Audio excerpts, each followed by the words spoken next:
Next speaker, Encik Muhammad Nur Rahman to carry on the session. Over to you, Encik Rahman. Right, thank you, Mahfuza, for your kind introduction. Before I start, I would like to check, is everything okay? So is my slide visible to all participants? All right. Okay. Is it moving? All right. I see somebody chatting with me. All right. Okay. Thank you, Wilson. Thank you, Mr. Ye. All right. So, okay. Hold on. All right. It is somewhere. Okay, Bismillahirrahmanirrahim. Assalamualaikum warahmatullahi wabarakatuh. A very good morning to all the participants. So myself is Muhammad Nur Rahman bin Samingan. I myself from MECC, whereby my position now as the Sector Head of National Governance Planning Division. So as being introduced by the moderator, today I will share with you my dear participants relating to the topic concerning corporate liability in Malaysia, but we are now focusing from the Malaysian Anti-Corruption Commissions Act 2009 perspective. In other words, corporate liability is something is not new.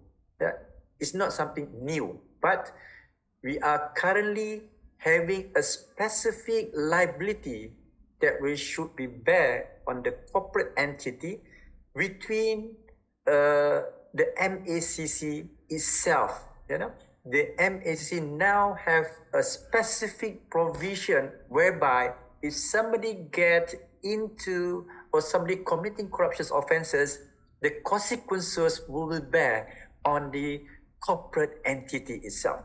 But before I'm going further explaining what is the concept of the liability itself, so I think it is very, very important to highlight to all to you, my dear participants, that we have to know what are the liability that will be bear on any individual or corporate entity at the end of the day. All right. So to make it short, if you look at the law, we are talking about the Malaysian Anti-Corruption Commissions Act 2009. So if you read the act, the law itself, you can easily divide it. When we talk about liability, it could be easily divided into two. All right. First of all, there is individual liability, which is, I think, it's something is not new. Individual meaning to say, if myself, I give bribe to the police officer, so the consequences will be bear by myself as an individual. All right. So later on, as relating to our topic today, in certain situation, when somebody get involved in corruption offences, the consequences will bear on the corporate entity. That is the liability on the corporate itself. So first of all, I would like to explain to you what is the differences between individual versus corporate liability. So when we talk about individual liability, it is applicable to all natural person, right? So who are natural person? Myself, and of course, my dear participants in this video morning, right? How to prove a person is a natural person? First of all, if you have a birth certificate, meaning to say it is a prima facie, it is a proof that you are a natural person, right? So meaning to say you are not somehow created by some sort of technologies, meaning to say, I believe most of you here are not an artificial intelligence, all right? So what are the possible implications on the individual if they get trouble by committing any offences that was mentioned in the Malaysian Anti-Corruption Commissions Act? So the possible implications would be, first of all, on the person who committing the illegal act, or meaning to, in short, we call them the offender.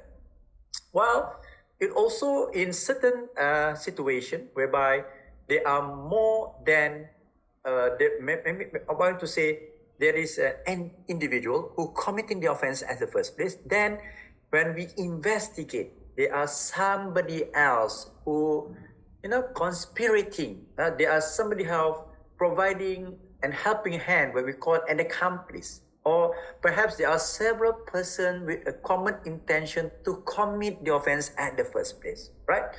So whereas when we talk about corporate liability, it arises due to the act of what we call the associated person of the commercial organization, which is, I will later on explain it in detail so that you will understand. First of all, I will explain what is the categories of commercial organization. And secondly, who is the associated as mentioned in the Malaysian Anti-Corruption Commission Act.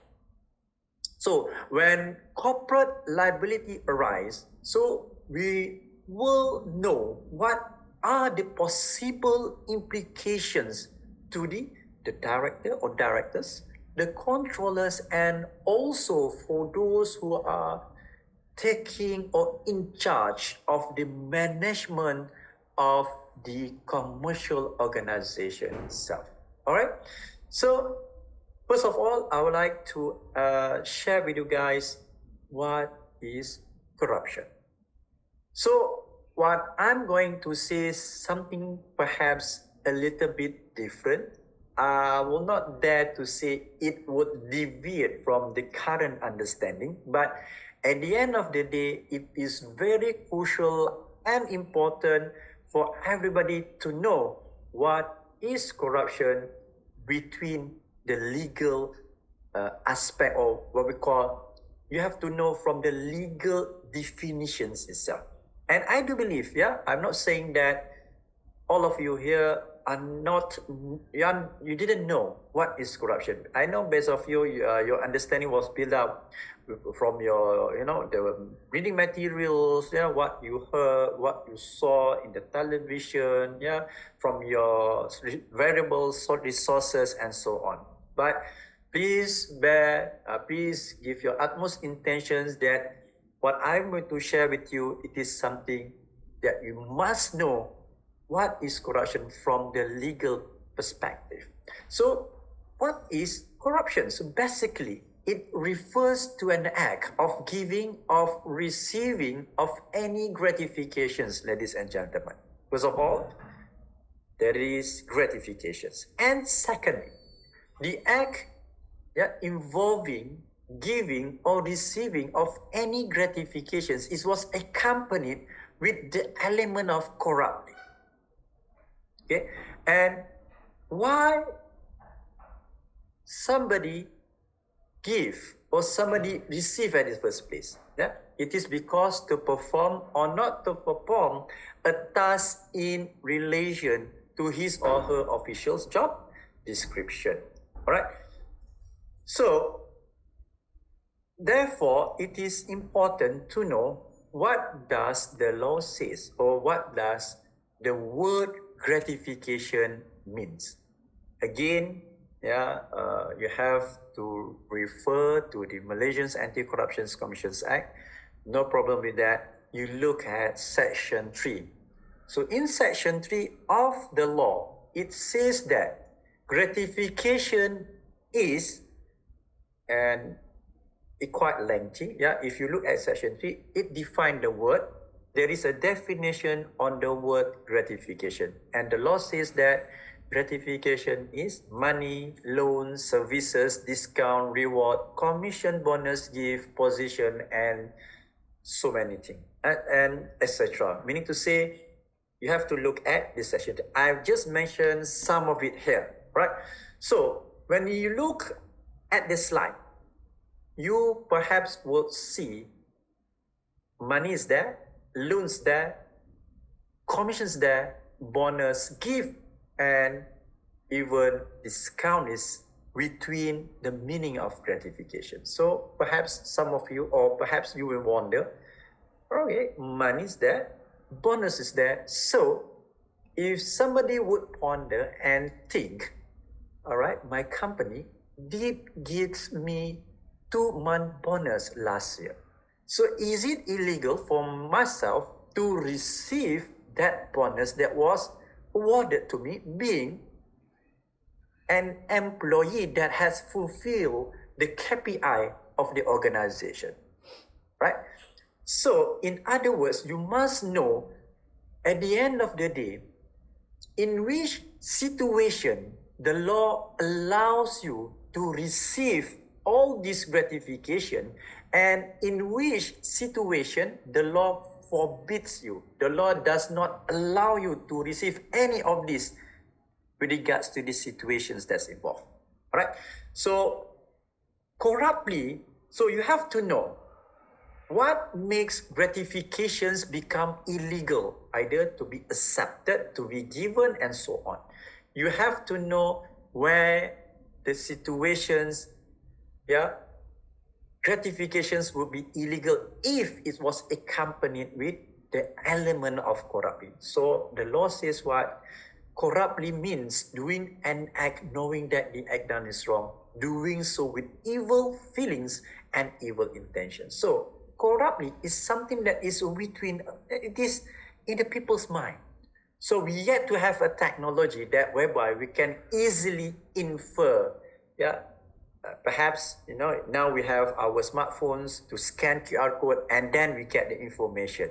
We can do a lot of transaction by using the QR code, but we yet to have a technology whereby as easy as if you just simply, you have a thermometer to scan the temperature of an individual which is, we believe suffering from, have some sort of having a fever or so on. But people with corrupt mind, we yet to have a technology to infer the state of mind of that particular individual. So the law says what? How would we infer a corrupt mind of an individual? The law says that corrupt is a question of intention. If the circumstances shows that what a person has done or has omitted to do what was moved by an evil intentions of the mind, that was called corruptly.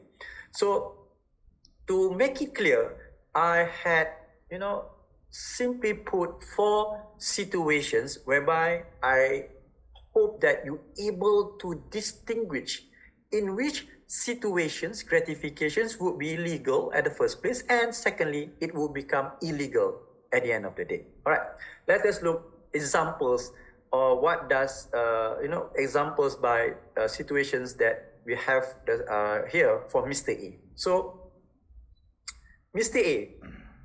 A get paid, all right, RM 2,500 ringgit as a monthly salary because he's a clerk in one, we assume in a commercial bank. So he earned 2,500 ringgit, and that 2,500 ringgit, it is his monthly salary.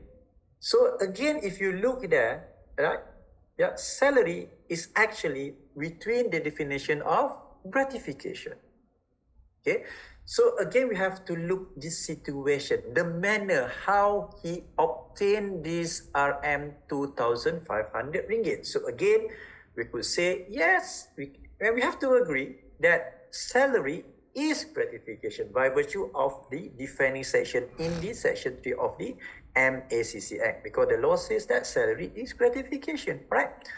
But in this situation, we can simply say, it would be legal if the salary, that was obtained by Mr. A, because it was clearly mentioned in the employment contract. And perhaps Mr. A will get some benefits by virtue of the employment contracts as the first place. Okay, but if you look at the second situation, right, Mr. A get paid by Mr. B RM 500 ringgit for expediting Mr. B bank loans application. Okay, so again, we have to look the manner, situations whereby involving between Mr. A and Mr. B, right? So we have to look whether the payment was done corruptly. So in order to determine, in order to decide whether it is legal or illegal, again, the main document that we would refer is the contract of employment. Is it legal for Mr. A to receive additional money from a client or a bank customer perhaps? If in the employment contracts prohibits Mr. A from receiving any additional income or earn some, additional money that is outside that was mentioned in the contract of employment, then we could infer that there is the corrupt mind of Mr. A of receiving RM 500 ringgit from Mr. B. And again, we have to look whether Mr. A promised to help Mr. B expediting the bank loans application. And at the end of the day, whether this practice is actually recognized by the commercial bank itself, right? If this is not the practice against the standard operating procedure of that bank, then we could infer that the payment that was received by Mr. A, he was paid with corrupt, he received it with corrupt intent. All right, now let us look at the third situation. So as we know that, for those who are the Shopee customer, you know that, we are entitled to get, special discount in certain situations. Yeah, like this, I have encountered 80% discount. 8 ringgit you can buy a smartphone and so on. So this is a situation whereby we assume that this one fine lady or Missy, right? So Missy bought a discounted smartphone from Shopee. So again, if you look at section 3, discount is defined in the form, I mean to say gratification is discount, right? So is the transaction between Missy and Shopee was accompanied with corrupt intent, all right? So we have to look at the Shopee's policy on, perhaps what are their policies in giving discount to their potential customers or to their customers at the first place. If the conditions that was imposed, meaning to say, they have some conditions, and perhaps all Shopee customers are allowed, are able to enjoy this percentage of discount provided if they fulfill with certain requirement, then it's okay, right? Because they are not selective and there is no conflict of interest between the customer and Shopee itself. But if you look at situations number 4, Missy was paid RM 1,000 ringgit as a commission from a car buyer, right? So one fine day, Missy is actually working in a car dealer company, and very soon now we are, there are some car models that selling like the hotcakes, so people have to wait a little, I not say, some of them have to wait until a year, all right? So this one fine guy come meet Missy and he wanted to buy this model. Okay? So Missy says that, sorry sir, I could not promise you anything because this model is selling like a hotcake. So basically you have to wait about a year to get the car. Yeah. So this car buyer says that, is there any room or anything that perhaps I could do in order to get the car a little bit faster? So I know somebody in the factory, in the plant. Yeah, I can talk to them. I can simply mediate, but they have their percentage and so on. So the car buyer perhaps proposed, I give you 1,000 ringgit as a commission for you to work on it. Can you do that? Okay, 1,000 ringgit is okay, but you can QR code to me. But usually they won't do the QR code. They will give it in cash because cash is something that is not easily to be detected. So again, Missy received this 1,000 ringgit from the car buyer, and the situations will be now, in order for us to determine whether such commissions was paid corruptly or whether it was absent. The element of corruptly is absent.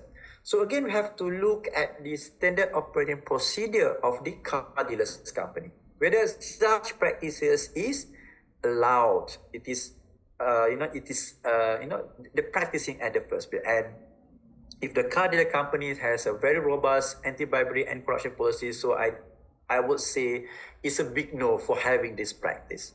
So in these situations, we could say that commission is a form of gratification, and it could be easily determined it was paid corruptly, because basically companies will prohibits their agent from accepting commission in such manner. Usually for a car dealer, they will be paid, some of them will be paid based on the volume of the car that they able to introduce and sell it to the potential customers, right? All right, now let us look at the 4 main offenses that would be applicable to all individuals if they had committed any of these 4 offenses at the first place. So the first and second is something that is not alien to you, I do believe: soliciting, accepting gratification, and in the other side of the coin, offering and giving gratifications. Yeah. The third and fourth, I think it's a little bit technical. Don't worry, I will explain it to you in detail. All right. So these are the 4 main offenses under the MACC Act. But based on the 4 main offenses, the number 2 offense, the number 2, offering and giving gratification, is an offense whereby it would lead to another offense, which is what we call in our topic the offense under corporate liability. Yeah, if somebody give money, somebody offer money, give any sort of gratifications to somebody else, and it was not on for personal accord, then it will trigger the corporate liabilities consequences or the provisions as mentioned in the MACC Act. So for the first one, all right, the offense of soliciting and accepting. So a person commit an offense if he or she asks, solicits, receive, obtain bribe for himself in order to do something official, illegal, bypassing certain procedure to avoid being punished as a return. So the word person here referring to natural person. So this is an example and excerpt from the online newspaper, whereby just to explain how the offense took place and happened. Yeah. So this is a case whereby MACC did arrested, employees of the bank. Yeah, they received kickbacks.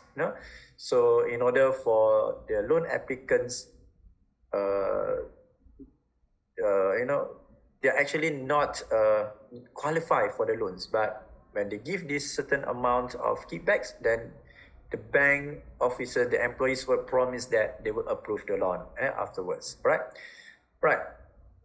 Second would be the offense of offering and giving gratification. So a person commits an offense if he or she offers or give bribe to get something in return.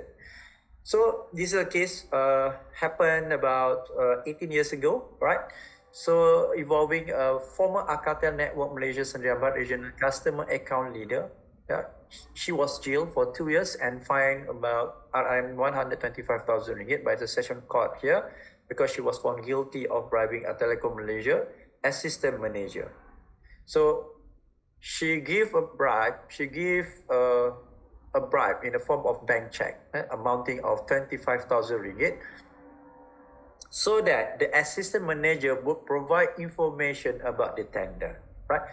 So the case has gone to the full, it's not has been tried in the session court, but the trial have gone up to the appellate court, until the Court of Appeal, and her appeal was, was rejected. Okay? Meaning to say, she was sentenced accordingly, right? So the third would be something that I think it's something that happening in, I'm not so I'm not going to say that it happened in all organizations, but it could happen in all organizations, especially in companies, not confining to the public sector, but it could also happening in the private sector. So this is an offense of using document intending to deceive principal by an agent, right? So this is a situation whereby an agent commit an offense if he uses any claims document such as receipt, account, or any other document which contains false or erroneous or defective particulars for his own benefit, which intended to mislead his principal. Right? Now let us look at who is an agent and who is a principal. So by virtue, or if you look at the MACC Act, in MACC Act, it defined the word agent and principal. So who is an agent? An agent means any person employed by or acting on another. It could be a subcontractor or any person employed by or acting for such contractor. And on the side of the coin, the principal includes any employer. These are types of document usually the agents or individual will submit, and at the end of the day, the document proof had contained such elements that I have told earlier, whether it is deceiving, misleading, if you look here, erroneous, false, and so on. All right.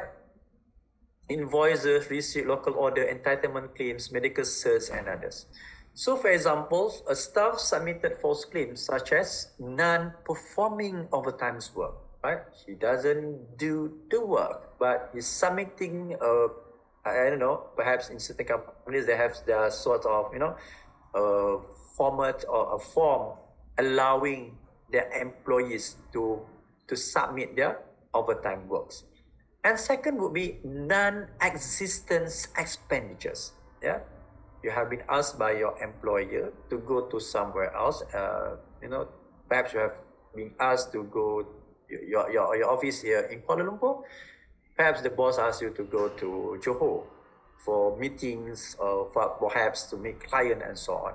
And as you have been asked to go there, you are allowed to entitle some entitlements for claims.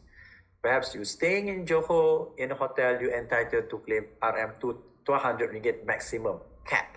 That's your entitlement. But since you're a little bit, perhaps in your organization, some of them are a little bit cunning. So they're staying at their friend's house. So at the end of the day, before they return back to your office the next day or the other day after tomorrow, they bought a receipt from a hotel saying that they are staying in that hotel. Right? And at the end of the month, they submit that claim to the finance department. That's an offense under this provision. All right. C, medical certificate obtained via valid clinic or any sort of clinic, but falsifying the health conditions. Right? You need to say you are not sick. You go to the clinic, you bought the medical certs, and that medical certs telling you are sick, but in actual you are not sick. Right? The colluding with the suppliers for non-performing works, maintenance, specifications, delivery of goods, and etc. Right? Examples. All right. So in this case, there are 6 suspects altogether has been arrested in connections of a false claim case. Totaling about 900,000 plus. All right. So what happened is that they were believed to have conspired to approve payments to 2 companies involved in drainage upgrading and flood mitigation project in Selangor, but sadly to say, the work were not carried out. Right? So the last will be the offense of using office or positions for gratification. So you have to, I have to make you clear on this. This is, in short, in layman term, we can call it an offense of abuse of power. In Malay, salah guna kuasa. But this type of abuse of power only applicable when the action, the act of the offense has been committed, first of all, by any officer of a public body. Yeah. So it is abuse of power, but it only confined to an individual who is an officer of a public body. And what does this officer had done at the first place? He had used his office or positions for any gratification, first of all, whether for himself, for his relative or associates, and had committed an offense. So, in order to determine who is actually a public body officer, so we have to know what is a public body as defined in Section 3 again in the MACC Act 2009. So, it's a little bit lengthy from A to L, but I would like to I want you to look. If you look from A to J, and then there is K there. All right. So if you look K, any company or subsidiary company over which or in which any public body as referred to in para A to J has the controlling power or interest. Meaning to say, even though the organizations currently that you are belong, you are from company, but if the controlling power and the interest is basically referring from A to J, then if yourself had committed the action that I had just mentioned earlier, then you shall subject an investigation by violating the offense has been mentioned under Section 23. That is abuse of power. Yeah, mean to say, even you are the employer, even you are the employee, but if the company falls under this controlling power, then even though it is a company, but you are an officer of a public body. Yeah, but practically speaking, at the end of the day, perhaps the company secretary would know, because some certain situation in mid-year and so on, there will be some changes in the, the shareholders position in the said company. All right.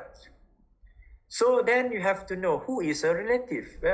So first of all, a spouse of the person, a brother or sister of the person, C, a brother or sister of the spouse of the person, D, a lineal ascendant or descendant of the person, A lineal ascendant or descendant of a spouse of the person, and so on from A to H. So in short, meaning to say, if you are in a company and the company, they have some relations with from the kind what I've just showed just now, belonging to the government, have the controlling power, and others, entity and organization, then make sure you didn't,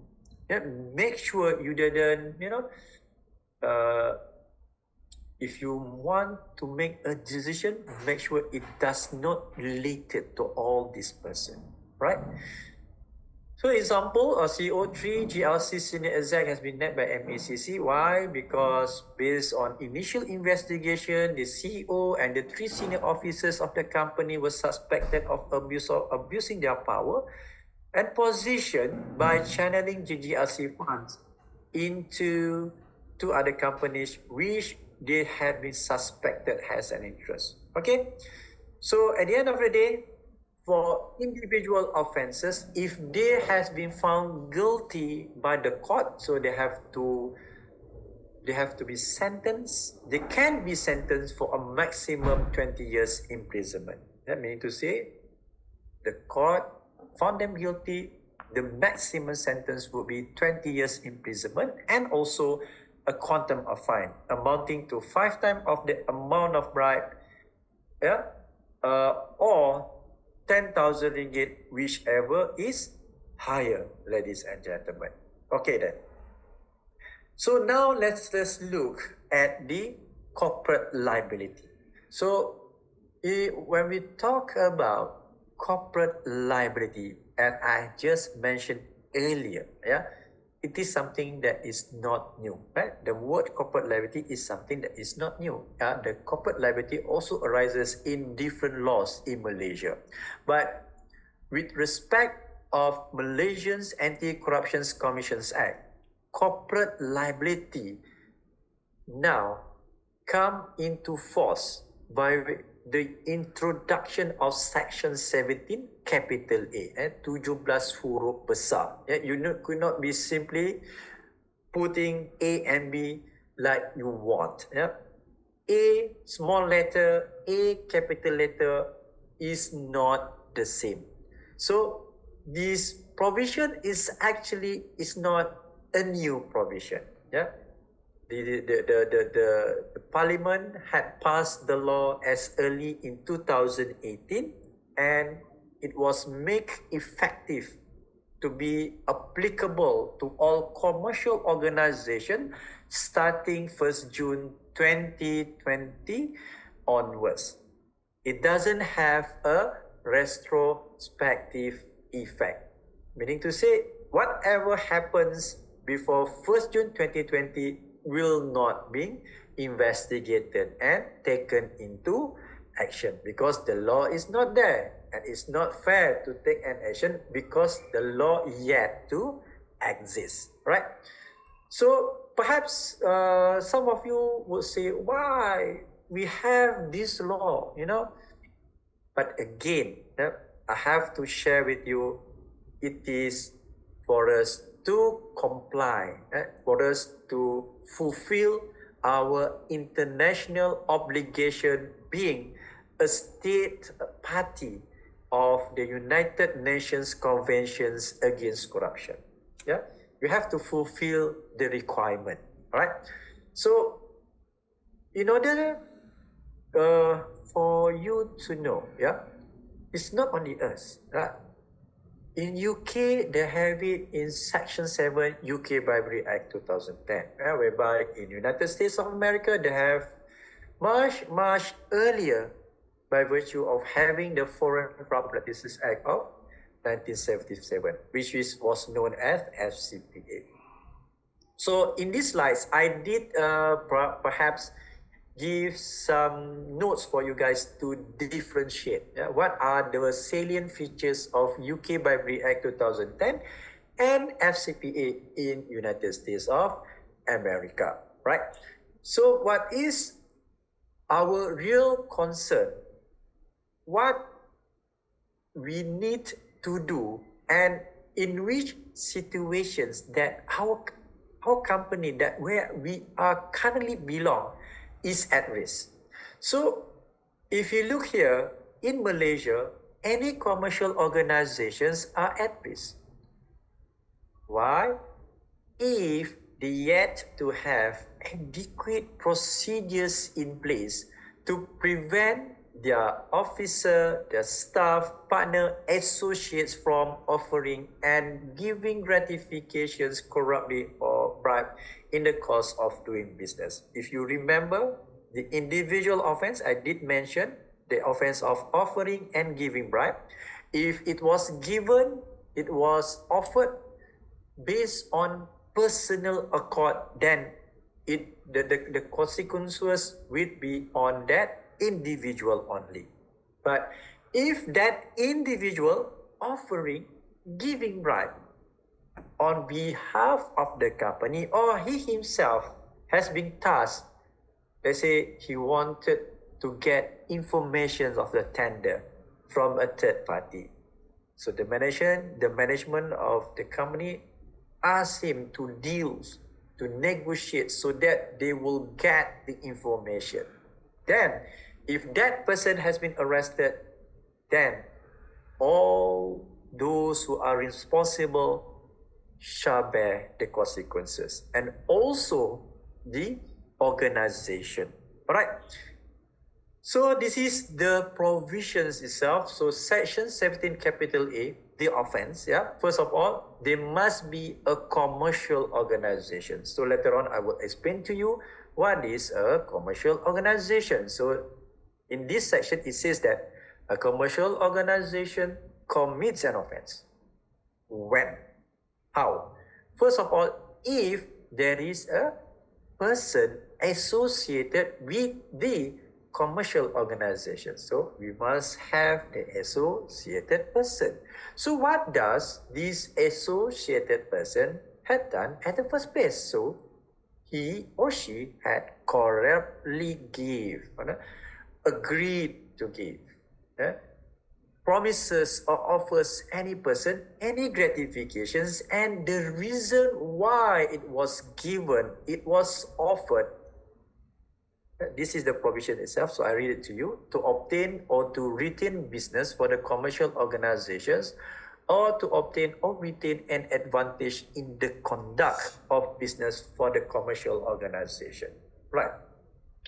So now let us look. There are altogether 4 main categories of the commercial organizations.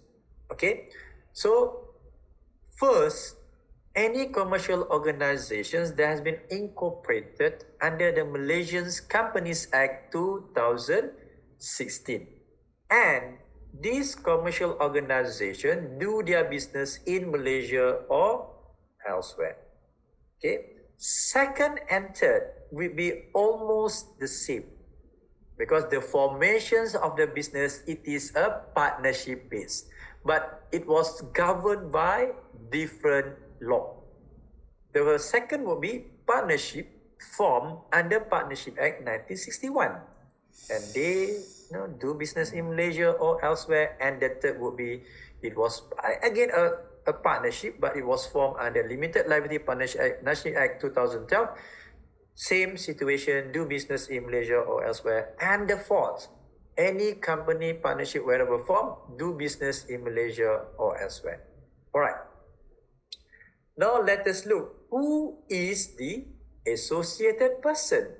So the associated person, again, have to refer the section, that is section 17 capital A. It says that it can be the director, the partner, or employee of the commercial organization. So it also adds that a person who performs services for or on behalf of the commercial organization. So when the word person is there, again, we have to refer to another, the word person has been defined in another law, that is the Interpretation Act. Right? So it says that in the Interpretation Act, person may include a corporation. Alright. So what happened? What happened if in the company itself there is the associated person? So in one fine situation, he offered and give bribe to a third party, for example, right? So if the associated person, of course, being arrested, and MACC will investigate, and we will ask him, okay, Mr. D, all right, Mr. D, why you give this? We simply put that he give money, for example, if let's say 200 ringgit. Why you give this 200 ringgit to Mr. E? Actually, I don't want to give this money, but I have made my supervisor, before I departed from the logistics center, they give me this envelope, and it says that when you face any problems from the authority, don't worry, we have deal with them. Just pass this envelope and they will understood, and it will be settled. Right? So then we will investigate why at the first place the company allowing this practice, right? Is it a norms? Is it a custom that was practiced by the company? So we will investigate by asking the responsible person, and of course we will ask the supervisor, the next tier, and up to the board member. So when we found that, when that person has been found guilty of offering and giving bribe in order to get any possible legal actions, then that person, when that person has been convicted, then it was some view says that the company now automatically, or what we call strictly liable, once that person has been convicted. But the other school would say that again the prosecution have to prove that because the law says that you have to prove when that arises, the company has to prove that they have adequate procedures to prevent the commissions of the offense at the first place, right? So don't worry, that's for the court to think, right?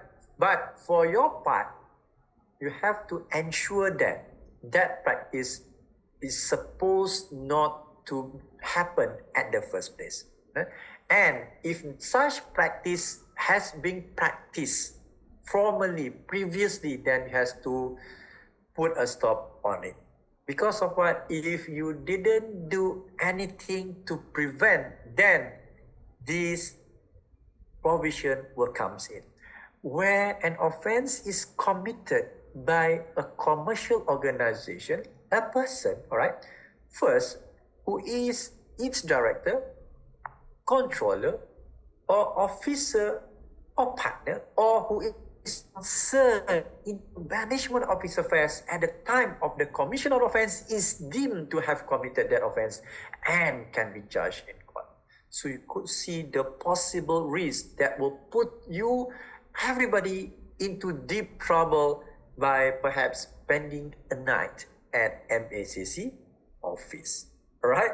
So I don't think you wanted to be there. Of course, the building look nice, yeah, the officers are nice, but the process, the due process of investigations is something that is very tussle and hustle. Yeah?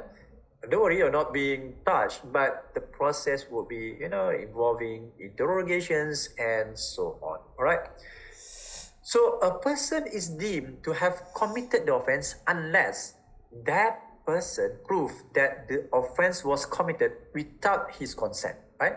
And his connivance, and he had exercised due diligence to prevent the commissions of the offense as he ought to have exercised.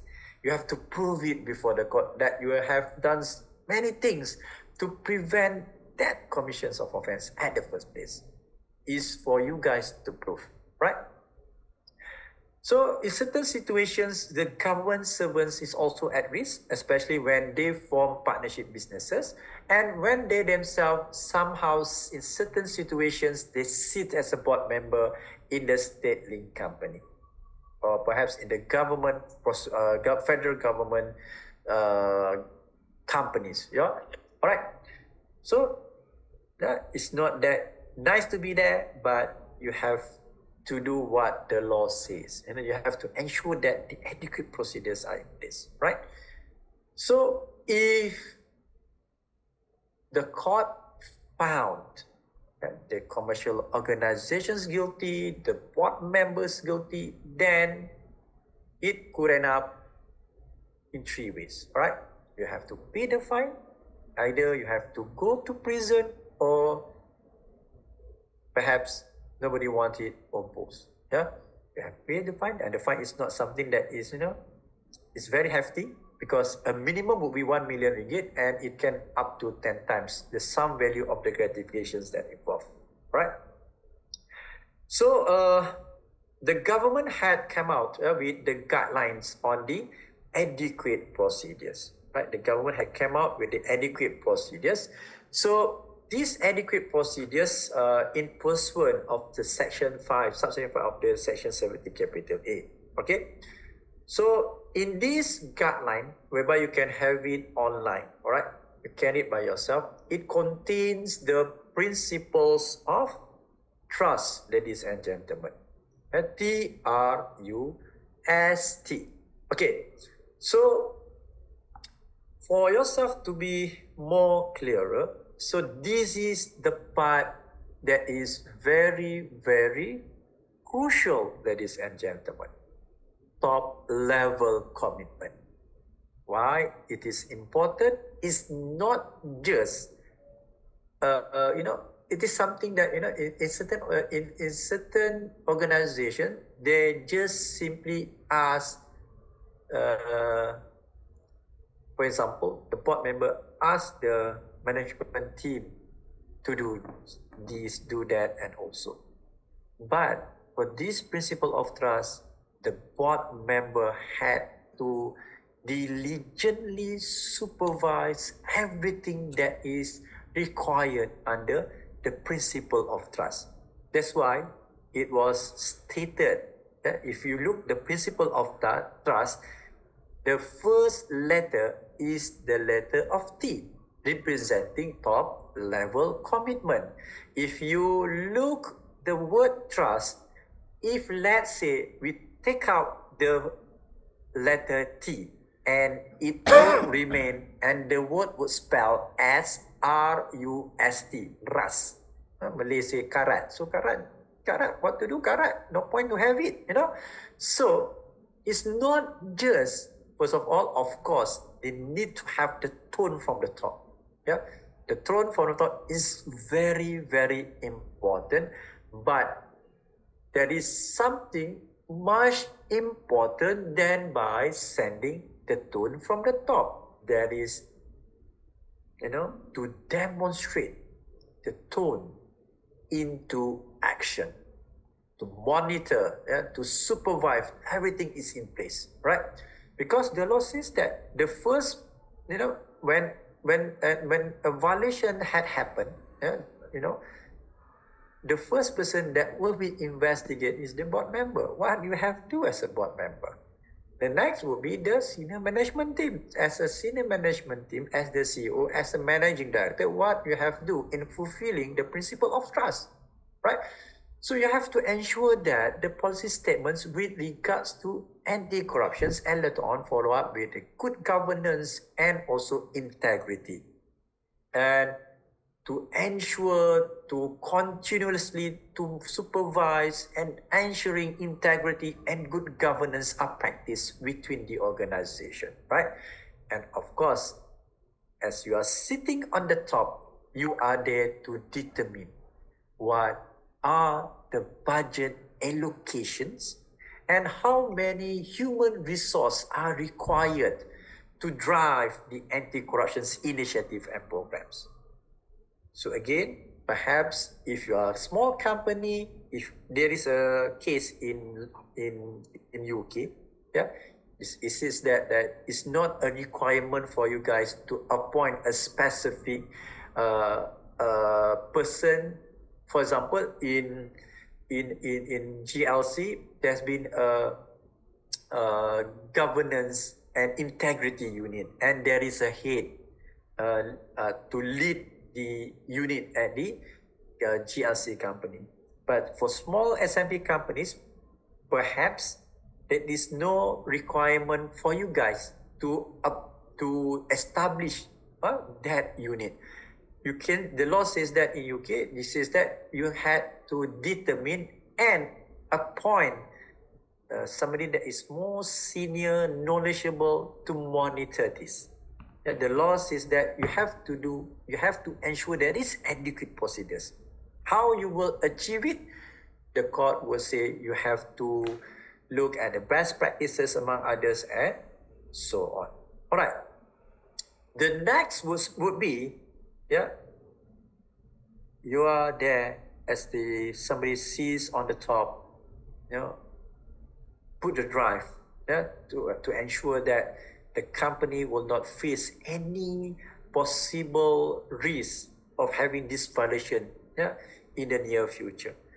So in order to predict, in order to ascertain, to put away unnecessary tussle and hustle in the organization, and that's why there is the need for the company, the director, the senior member of the organization to implement what we call corruption risk assessment, right? So this is the process whereby it's similar what we do with ourselves. If we are, the government says that if you have reached to age of 40, you are advisable to go to any, government clinic or any private clinic to do for health screening. Yeah, being somebody that is look fit doesn't tell us that is actually you are healthy. Perhaps you look fit, you look slim, but you having, some problems with your cholesterol level. This is something that is hidden. Yeah? Perhaps you have a blockage in your artery or coronary and so on, because it is hidden, it is unseen from a physical appearance. Yeah. So this is same applicable to a company. So you have to look which area need to be improvised and to be enhanced as the corporate governance would be improved to be much better, and in which area, if you able to to identify in this department,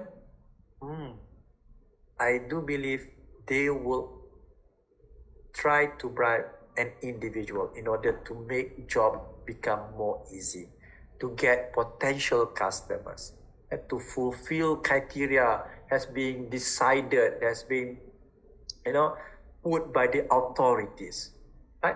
These are the process whereby you try to find the potential problems that would pull the organization between the purview of MACC investigation. Because for companies, when we cannot avoid of getting media coverage if we are currently conducting investigation, because nowadays is no more, unlike those days. Yeah, people are very informations are easily to be accessible to get. So company's reputation is at risk, and that's why you need to do this in order to find the problems, the disease between the organization, so that you will intervene it at the first place. All right. So risk assessment, usually you will identify the risk, you have to assess the risk, and what are the mechanism in order to control the risk from it become catastrophic. And later on, you have the elements of control, but is the elements of control is adequate, necessary, able to solve problems at the end of the day, right?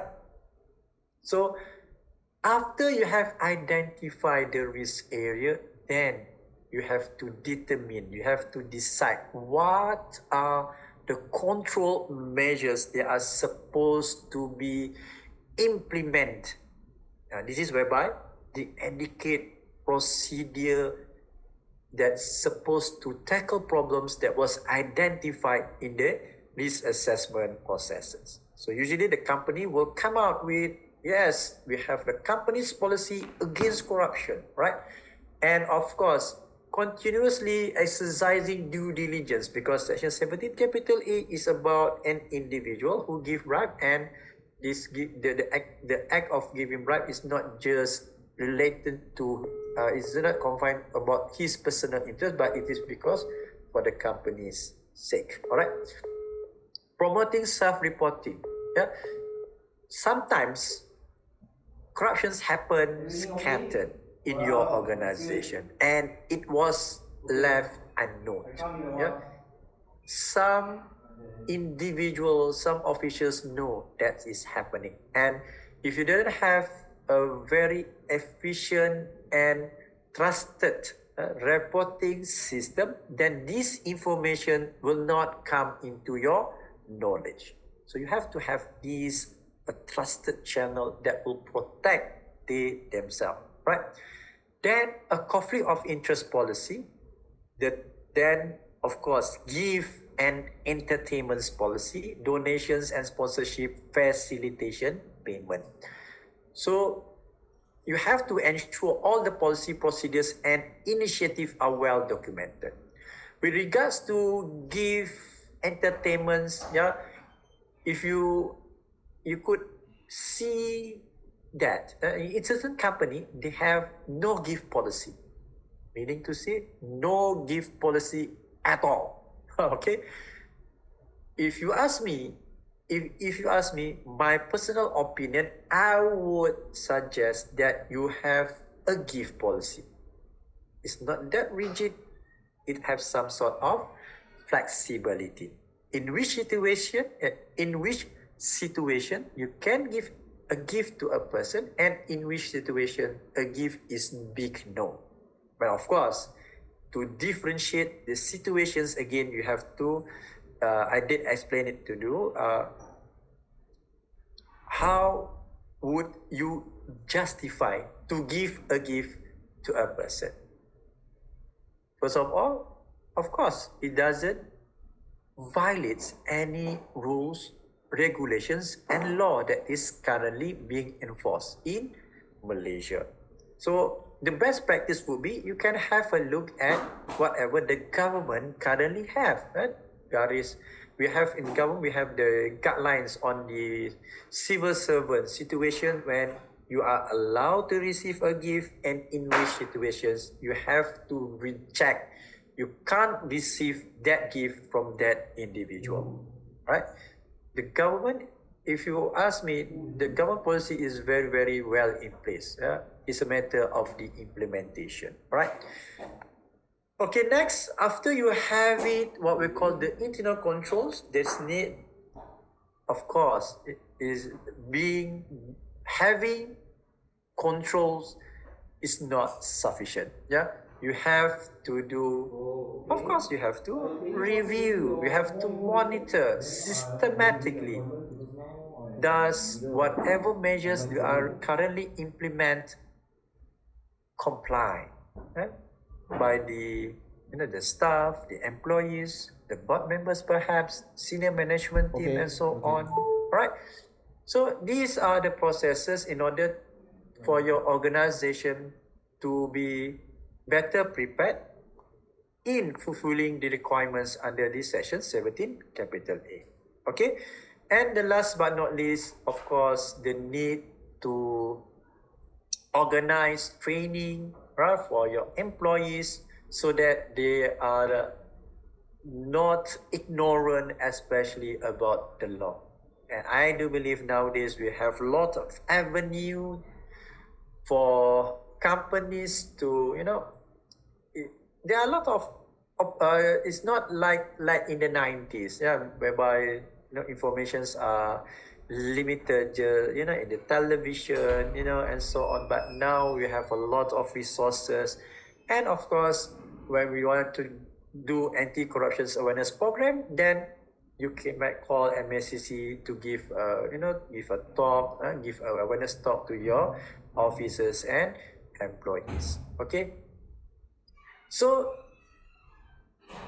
the government, the law asking you, all right, the government asking you to have, to ensure that the adequate procedures are in place. The law says you must do it, you must have it. If you didn't have it, you will face the repercussions. And then we realize with several engagement with the NGOs, the industries, and so on, and with their response, with their we call engagement sessions. So at the end of the day, we put all together. Yeah, we put it all together, whereby last year the Malaysia government had launched the National Anti-Corruption Strategy. So under this National Anti-Corruption Strategy, there is a specific strategy that we call it incentive, right? So in this strategy, we asking the industry to fulfill, to comply with the legal requirement. But of course, they will say, based on the engagement, this is that it's costly for us to do this. We have to, to spend it. We have to get more human resources and so on. All right. So at the end of the day, in fulfilling the needs of the industry, but in the same time, we didn't want you to, not to so-called rugi in Malay, what call it, both will get the ultimate goals, right? So they are incentive, first of all, if any organization, all right, they wanted, and at the end of the day, they managed to develop anti-corruption organizational plan. Okay? In Malay, Plan Anti Rasuah Organisasi. They're able to do that, right? So the cost of developing the organizational plan, they entitled to get what we call tax reduction. Okay.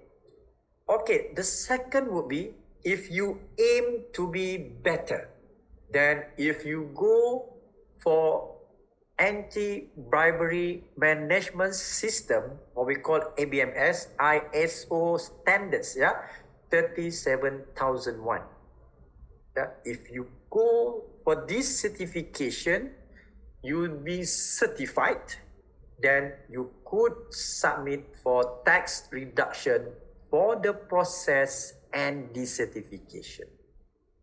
Okay, tax reduction. Okay, and third would be, I would say, is more if you have the intention, and we are now recommending, suggesting, asking, what we call promoting, collaborating with the private sector.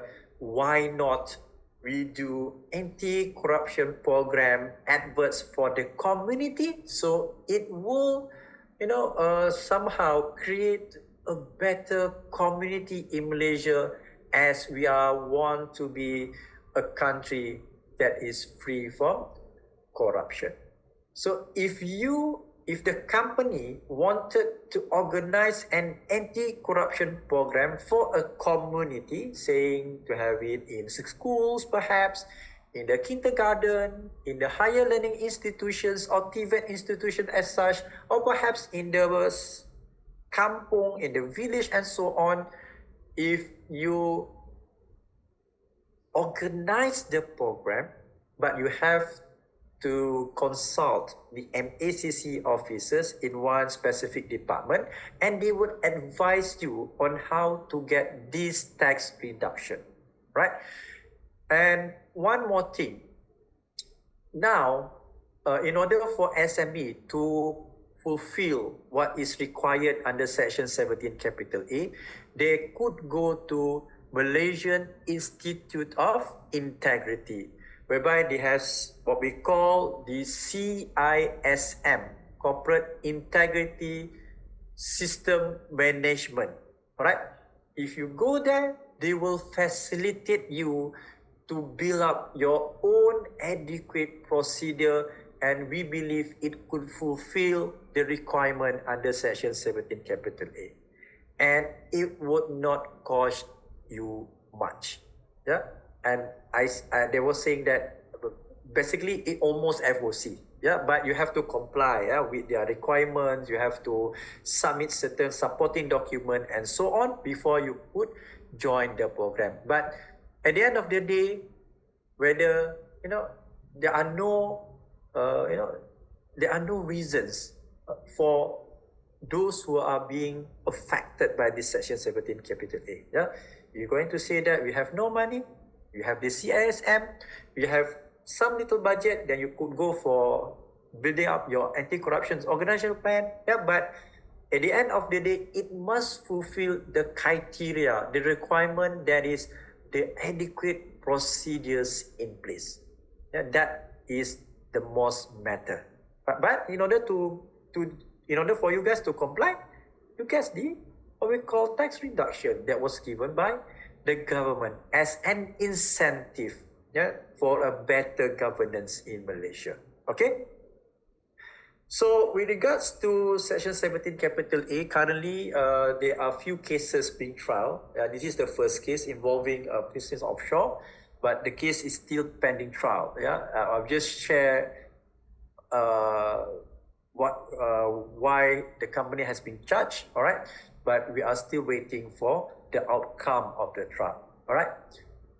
So since Section 17 capital A, yeah, it is the associated person, yeah, who try to bribe a third party in order to get, facilitation, to get approvals, to get favors, and so on. And these things that at the first place they are not keen to give, but simply says that they have to give in order to get the approval. So the solution would be, yeah, you had a duty to report that matter to MACC. So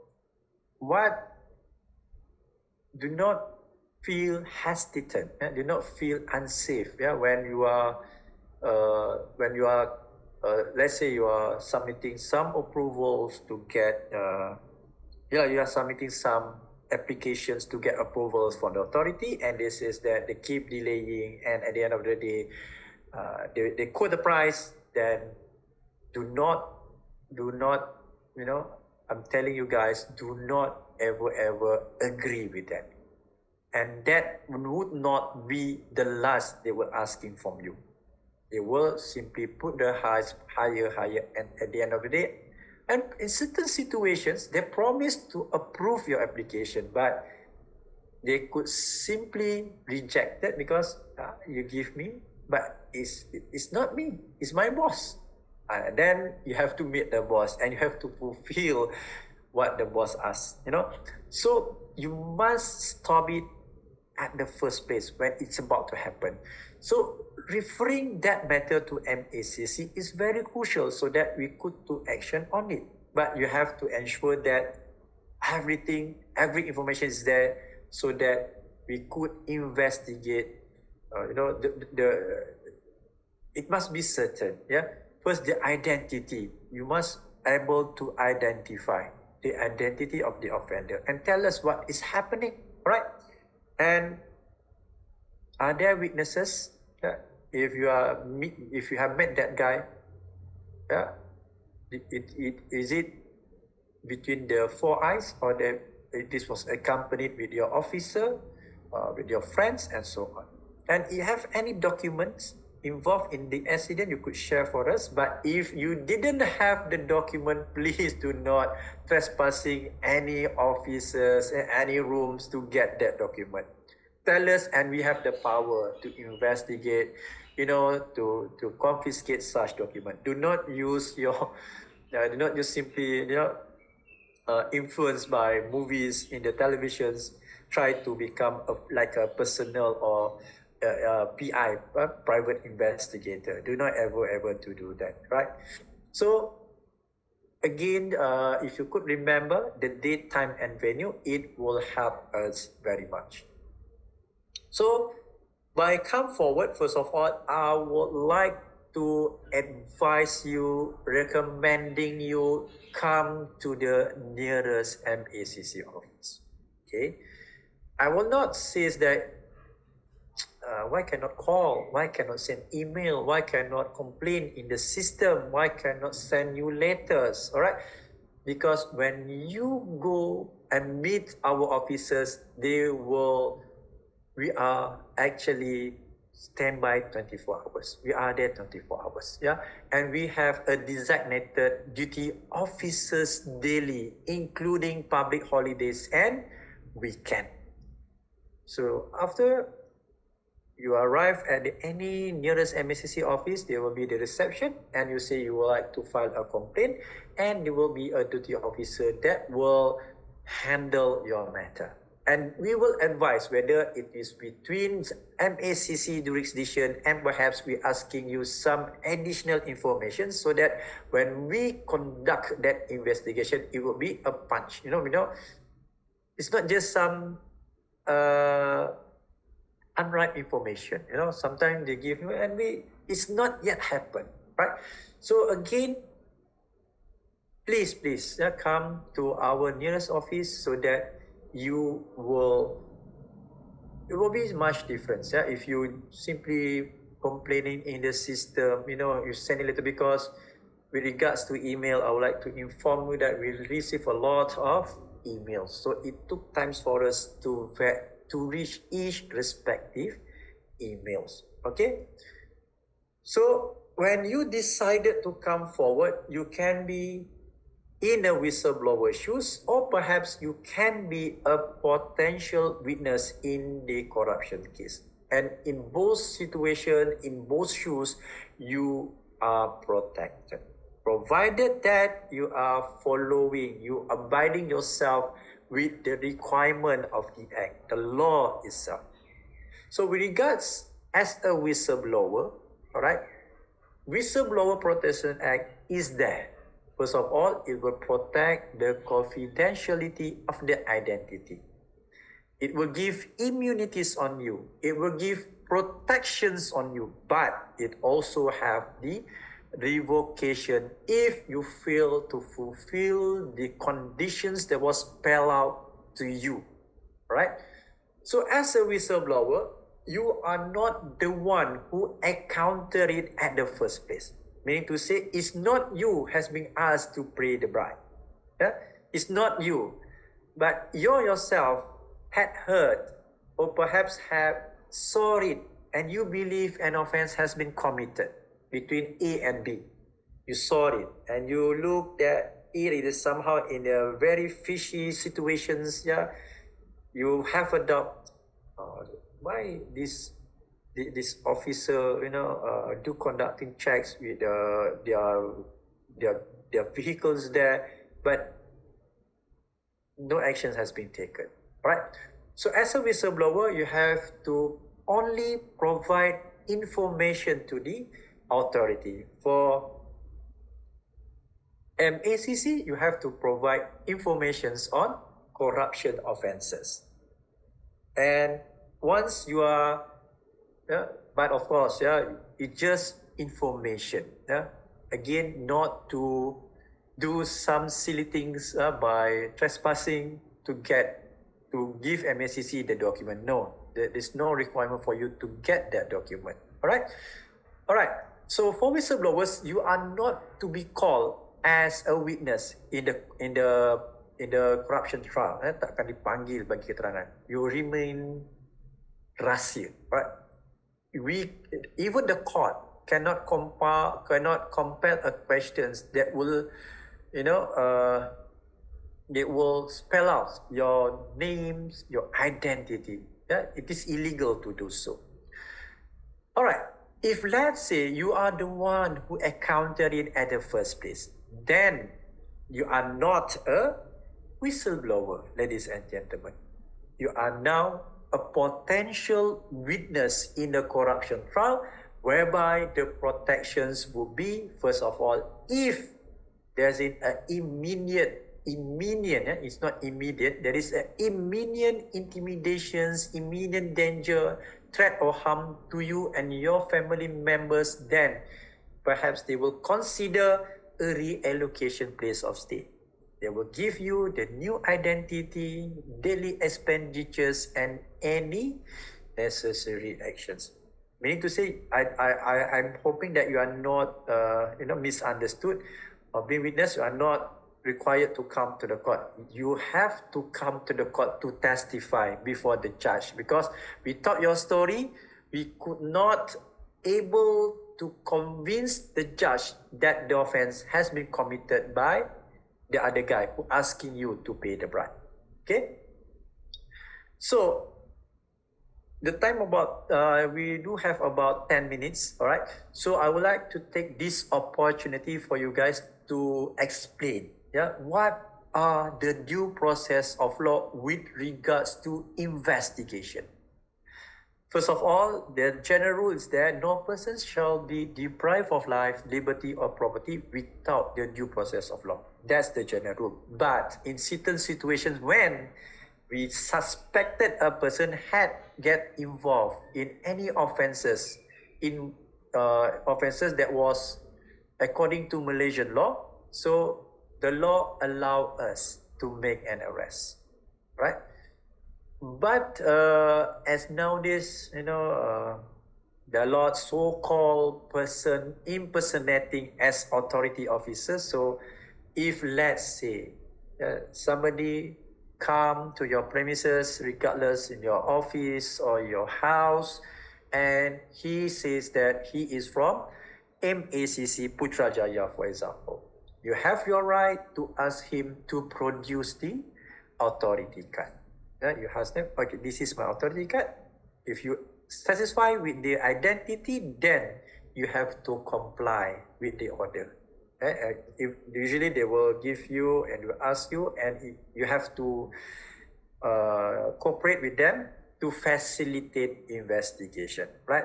And they have the right to interrogate you in due process of law to gather evidence. And let's say they found you as one of the main accomplices, then the law is there to allow you to be that individual to be bring before a magistrate, to a court, by the authority officer for a remand order. Okay, in Malaysia, the remand period work like this. The authority can ask a maximum 7 days to detain you for the purpose to facilitate investigation, up to 7 days. But these 7 days is not final. It could be rejected by the court. Yeah. If for the first application, if the judge has rejected the application, so you will not be detained in MACC office or custody. But let's say you have been brought to a magistrate court and the magistrate has granted 2 days. So you will stay at the MACC office for 2 days. And the second day is about to expire. Then if there is a need for MACC to detain you more for additional like a few days more, all right, in order to complete the investigation, then on the second day, they will again bring you to the court asking for further extension. And the second extension also will take for a maximum, it can go up to 7 days. Yeah, 7 hari saja. But again, the court had the discretion to reject. And let's say the court only allows 3 days.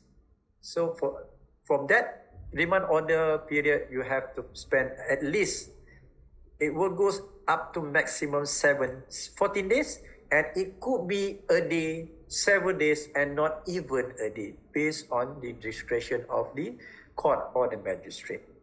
And upon investigation, in certain situations, you will face seizure of property. If we believe that the house that belongs to you is a subject matter of any corrupt transaction, your car, right? Perhaps your smartphones, yeah, we have the right to seize that property, right? And if you belongs to certain organization, and in that organization, they will say they have some condition. If you have been arrested by the authorities, you will be suspended from the job. So that's one of the implications. And as we gather evidence, and we had submitted our when the investigation has been conducted and completed, we will get views from the prosecution's office. So if the prosecution office decided to press criminal charges or corruption charges against you, usually MACC will inform you earlier so that you will get ready. Okay, we'll inform you, we'll get you ready. But it's not a duty for us to do so. We may arrest you before the day you're being prosecuted. Yeah, depends how cooperative are we. How cooperative are you with our officers? Yeah. So when the D-Day itself, you will be brought before the court. The court will be reading the charges against you, and it's up to you whether you want to plead guilty or you want to stand for a trial. If you decided to stand for a trial, then you need to appoint a legal counsel to represent yourself before the incoming trial. Yeah, because for corruption cases, I'm not saying they are not competent to defend yourself, but it's a little bit technical. It's better for you guys to get a competent legal counsel. When I say competent, make sure you have some backgrounds conducting, defending previous, suspected person has been caught, arrested for corruption offenses. Yeah. So why you need to defend, why you need to appoint legal counsels? I believe for yourself to redeem your self-esteem and pride. Okay. So at the end of the day, if the battles is an uphill task, so basically depends. Yeah.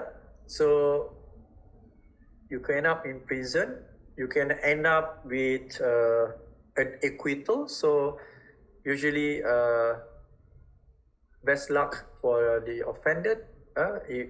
My advice would be, please be diligent in appointing the legal counsel. So now we had come to the end of our session. Before I end it, I would like to share a summary and overview whatever we have from 11 a.m. until 12:30 p.m. All right. So first of all, you have to know an act of corruption involves either giving or receiving any gratification corruptly. So when we talk about individual offenses, there are 4 main offenses, which is applicable, implicates any natural persons. However, in certain situations, the act that was committed by an associated person between commercial organizations may cause implications under Section 17 capital A, right? So what does the act? So the act would be offering, promising, giving gratifications corruptly, and for what purpose? Is for the sake of the commercial organizational business. Okay, and the company, the commercial organization will have a risk of being penalized if they fail to prevent the act from happening at the first place. And if that happens, who are in the company shall bear the consequences. The director, the controller, the officer, partner who consented, who connivance and failed to act diligently will face the repercussion. So the only option that you have, so you have to ensure that the commercial organizations, i.e. the company, the partnership-based businesses, they have the adequate procedures as mentioned, stated in the trust principles. And in order for the industry to fulfill the requirement, the government now giving incentive for them for complying under Section 17 capital A. So there's no reason why you should not fulfill the requirements that was stated in Section 17 capital A. So with that, I think that's all for today. And the time's just nice, about 1 minute plus before 12:30. So again, thank you for your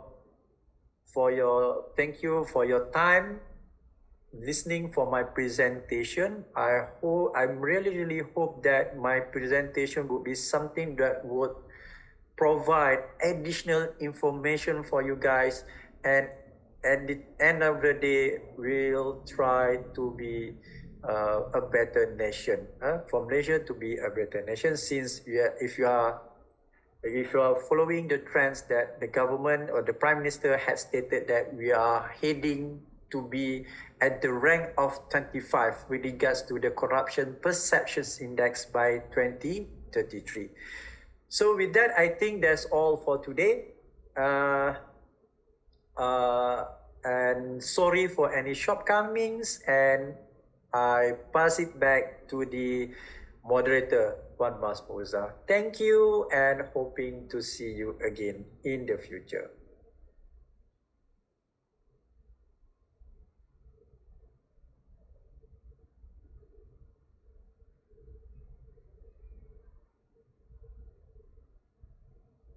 Alright, thank you so much, Mr. Lokman, for your informative session. Right, ladies and gentlemen, now we will stop for interval break until 1:30 p.m. So you do not need to log out from Zoom meeting. Thanks again to Encik Lokman for implementing. Okay, thank you Mahfuza. Thank you for everything. Okay, Assalamualaikum. Salam.